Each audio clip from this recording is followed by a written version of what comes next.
Oi, terceiro ano, sejam bem-vindos à nossa quinta aula do segundo bimestre. Essa aula que é mais geografia do que sociologia, mas bora!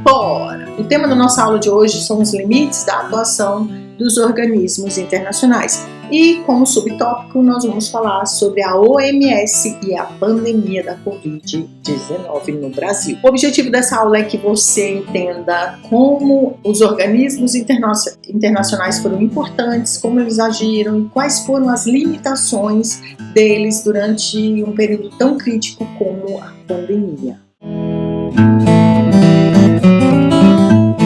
Pensem comigo, se uma crise global acontece, quem manda no mundo?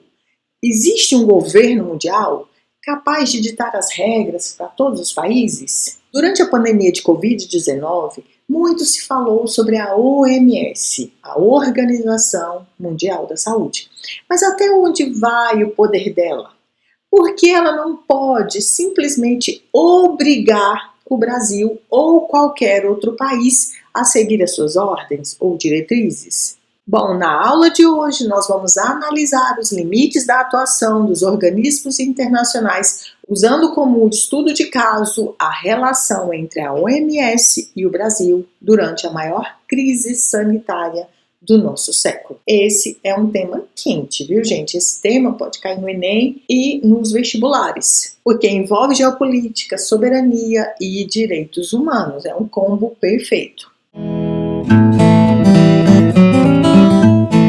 Vamos falar sobre o que são os organismos internacionais e o papel da OMS. Para você entender o problema, nós precisamos entender o que são os organismos intergovernamentais, que são a sigla OIGS. Elas surgem no pós-Segunda Guerra Mundial. Eu tô só rememorando, tá, gente? Eu venho falando disso o bimestre inteiro, socorro! Mas, tem que falar, porque é assim que funciona. Bom, elas surgem no pós-guerra mundial, com o objetivo de cooperar, mediar conflitos e buscar soluções globais. E a OMS foi criada em 1948 e é uma agência vinculada à ONU. Vamos falar do grande dilema, a governança global versus a soberania nacional. A recomendação não é imposição.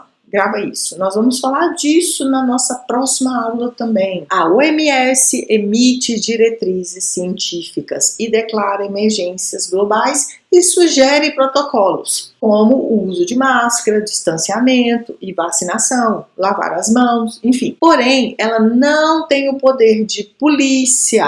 O poder final de decisão cabe ao Estado-nação, ou seja, cabe ao presidente daquele local, daquele país. Se o presidente ou o primeiro-ministro decidir ignorar a OMS, a organização não pode aplicar sanções econômicas ou enviar forças armadas para fechar o comércio. O limite da OMS é a fronteira da soberania de cada país e se espera o bom senso. Vamos ver agora o estudo de caso de verdade, a OMS e o Brasil na Covid-19. No Brasil, vivemos um cenário de forte tensão entre as recomendações da OMS e a política do governo federal da época. Enquanto a OMS defendia o isolamento social rígido, que eram os lockdowns, e criticava o uso de medicamentos sem eficácia comprovada, o governo brasileiro priorizava a atividade econômica e o chamado tratamento precoce. O limite político e ideológico, porque a ciência da OMS colidiu com a narrativa política local. A organização virou alvo de disputas ideológicas, sendo acusada por alguns de interferência externa. E vamos ver agora a questão legal judicial. O Supremo Tribunal Federal, o STF brasileiro, precisou intervir, determinando que governadores e prefeitos tinham autonomia para seguir as regras da OMS e decretar quarentenas, mostrando que a validação das ordens da OMS dependiam do sistema jurídico interno do Brasil. A OMS sugeria testes em massa, mas o Brasil e o Sul global, não foi só o Brasil não, tá? Como um todo, enfrentou escassez de insumos e desigualdades na compra das vacinas. Eu me lembro, nossa, era uma dificuldade para as vacinas chegarem, e a OMS criou o consórcio COVAX Facility para redistribuir vacinas, mas o mecanismo falhou em competir com o poder financeiro dos países mais ricos. E os países mais ricos comprava tudo. Eita, é difícil ser pobre, né, gente? Cruzes.